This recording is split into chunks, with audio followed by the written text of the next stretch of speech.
गांव दियापुर में एक जवान लड़का आरिफ रहता था। वो एक गरीब घराने से ताल्लुक़ रखता था, लेकिन बहुत होनहार और मेहनती था। उसका दिल पढ़ाई में लगता था और वो अपने ख्वाबों को पूरा करने के लिए दिन रात मेहनत करता। इसी गांव में एक लड़की थुना रहती थी, जो न सिर्फ खूबसूरत थी बल्कि ज़हीन भी थी। दोनों की आपस में दोस्ती थी जो आहिस्ता आहिस्ता गहरी होती जा रही थी। एक दिन आरिफ ने थुना से कहा, सुना, मैं शहर जा रहा हूँ, आली तालीम हासिल करूँगा और अच्छी नौकरी करके तुम्हें खुशहाल जिंदगी दूंगा। थुना ने मुस्कुराते हुए जवाब दिया, आरिफ, तुम ज़रूर कामयाब होगे, मैं तुम्हारा इंतज़ार करूंगी। शहर जाने से पहले आरिफ ने थुना को एक खत लिखा। इस खत में उसने अपने दिल की तमाम बातों को समूने की कोशिश की। लिखा, प्यारी थुना, तुम्हारी यादें मेरे साथ होंगी, हर लम्हा तुम्हारा इंतज़ार रहेगा, तुम्हारी मोहब्बत मेरी ताकत बनेगी। मैं वापस आऊँगा और तुम्हें हमेशा के लिए अपना बनाऊंगा। तुम्हारा। आरिफ ये खत पढ़कर थुना की आंखें नम हो गईं। उसने आरिफ से वादा किया कि वो उसका इंतज़ार करेगी। आरिफ शहर चला गया और थुना गांव में रह गई। दोनों के दरमियान ये खत मोहब्बत की पहली निशानी बना। आरिफ शहर में अपनी पढ़ाई में मसरूफ़ हो गया। वो थुना को खत लिखता रहा और थुना जवाब देती रही।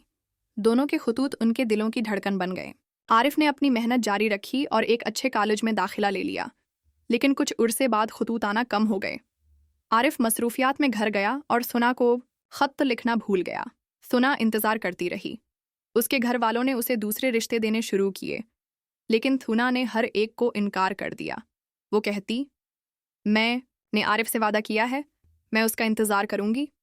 एक दिन थुना के वालिद ने उसे डांटा, बेटी, आरिफ शहर में मसरूफ़ हो गया है, शायद वो तुम्हें भूल गया है, तुम अपनी ज़िंदगी ज़ाया मत करो।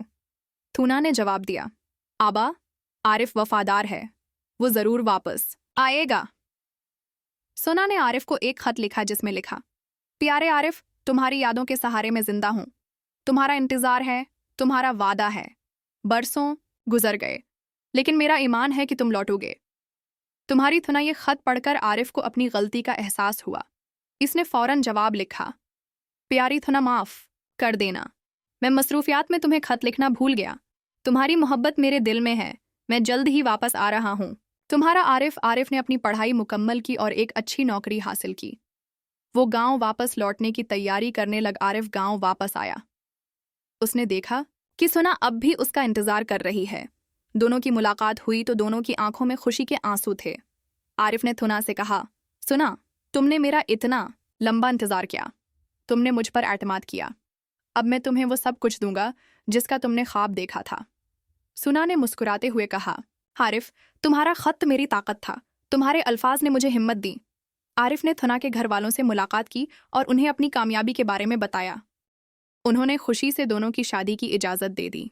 शादी के बाद आरिफ और थुना दोनों शहर आ गए और एक खुशहाल जिंदगी गुजारने लगे। आरिफ ने अपने घर में वो खत एक फ्रेम में लगा दिया जो उसने थुना को लिखा था।